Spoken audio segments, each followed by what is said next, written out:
Hey, welcome back to Living Yesfully. I wanted to give an update on how things are going, especially because I had so many very big commitments I made to myself. Because they were a little bit of the year resolution energy that I have not, definitely not done the complete fast from consuming like I thought I was going to. I did do that for a while. It actually was very helpful, and I think what that showed me was that I do want to do that. I want to incorporate that periodically, especially because I'm going to share more about who I am and why I'm doing this. But I can tend toward sort of black and white, all or nothing thinking.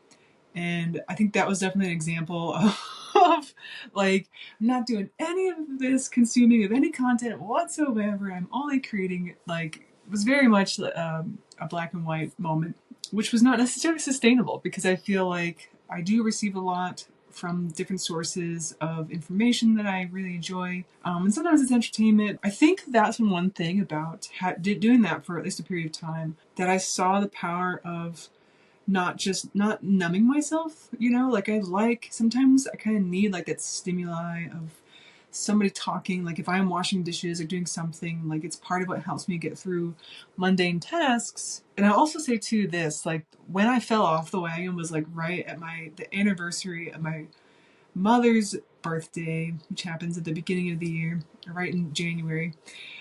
So in one sense, I think being able to consume content was a form of comforting myself as I, was grieving this first birthday where she's no longer alive. And so it's a remembrance of a person. And it was really hard. But I was also saying yes to that. Yes to the fact that grief is real. Grief is intense sometimes. And that's okay. And never let anybody tell you to get over grief. This was kind of a message that I received really early on after my mom died. Was there's this weird time limit on grief that people seem to have in their mind around. It should be just you gotta get back into life, and well, if you're grieving in a way where you're sort of moving with grief, then it's not this intense urgency to get over grief, but you're allowing it to become part of your life because that person is no longer part of your life, and especially around death, but also other forms of grief, like a breakup of a relationship that you've had for a long time or whatever. There is this consistent thing, and then it's not there. And so, of course, it makes sense that now you're integrating this new way of being in the world without this person or thing, if it was a thing, and that you don't just, yeah. We're so weird in our culture in so many ways. That's definitely one of them. And now I got off what I was saying. Yeah, so just kind of doing an update though. I think part of the journey too is that the journey is beautiful in and of itself. It's not a destination. It's not oh, I did this for a year, I check it off and yay. This was the point of it, is to reach this destination, and now I've made it. But it's really the journey of, okay, I have certain commitments to myself about saying yes, about creating, about showing up to fear. And that can be an ever-evolving thing, but it can be sort of a direction in which if myself kind of moves off that direction, I can bring myself back. And one part of the journey too is this sense of how am I relating to myself and my own commitments to myself over time? And with the fluctuations of things, with my changing needs, with the fact that life will change, the outside will change a lot, especially because we're traveling. We, being you and me, because you're coming with me. But I'm traveling and I'm taking you guys with me. So yeah, I just kind of wanted to have a quick note about me, because a lot of this too will be me evolving in my understanding of what showing up to these commitments to myself mean. And also the journey of being on this commitment to myself. When I say living yesfully, this isn't just going to be about, the picture perfect moments of life. Living yesfully to me, and how I would like this channel and this journey and to be, is that it's about a very holistic view of yes. Which, of course, as I said at the very beginning, also includes no.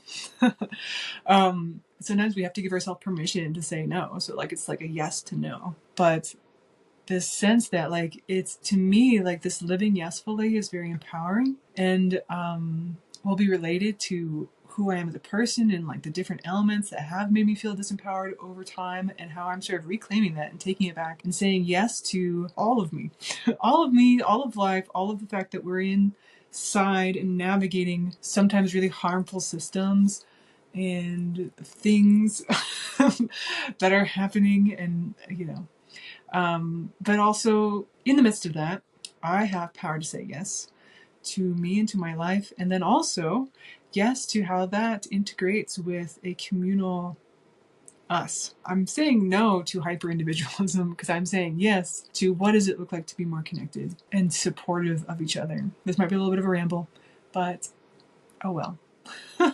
So yeah, holistic, which is to me like that sense of receiving and accepting and celebrating all aspects of me and my life and what's happening, what I want to be happening. One thing that I actually have been enjoying is I'm reading 2 books right now, and they'll be relevant as I share about who I am over time. But one of them is the Anti-Ableist Manifesto by you, and then the other one is the Let Them Theory by Mel Robbins. But what's really interesting, right, is that, so I'm reading one all about anti-ableism for those of us in the disability community, which can include so many things, including neurodivergence, which is part of my experience. And like this really beautiful and powerful claiming of that disability isn't bad, it's not a bad word, it's not a bad thing, and that there's real power in me like unlearning my internalized ableism of like how I'm sort of kind of forcing myself to try to fit into things that obviously don't work because they haven't. So yeah, there's so much from that book that I'm holding alongside. In fact, I kind of started a new book as well called The Let Them Theory. And what I love about this, I haven't gotten super deep into it, but she talks about how the theory is both let them, which is like something you can say to yourself to inspire the acknowledging and then the sort of the releasing of the things I cannot control.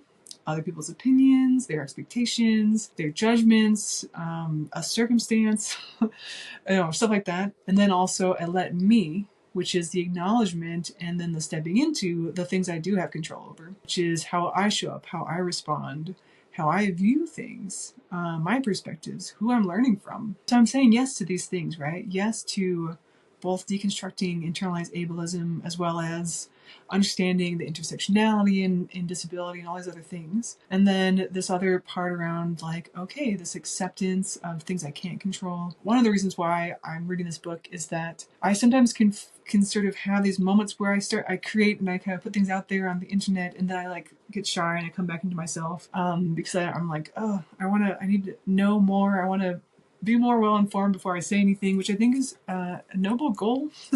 But also, it isn't if it's stopping me from saying anything, because I am more informed than I think I acknowledge. Yeah, receiving that, like the let them. let the people who will judge the fact that I have a video up here talking about whatever I'm talking about and they don't like it or they don't resonate or whatever. Like, let them not watch it or not resonate or think whatever they want to about it, but also let me step into the fact that I can create, but in my own way, which also relates to the first book. So yeah, this is a bit of a ramble. Welcome to this week's update episode. And in the following videos, I'm going to be letting you get to know me a little bit. Like, let's talk about who I am. Because also one thing that I realized too is when somebody dies, if their story hasn't been captured, it feels like a loss of the story too. And then so I've kind of been thinking about how maybe I want to just share my story, whether anybody watches it or not. That it is somewhere out here. If it resonates with you, if it encourages you in any way, if it's just interesting to know about a random person on the planet, at least was on the planet, depending on when you're watching this. All right, I'll see you soon.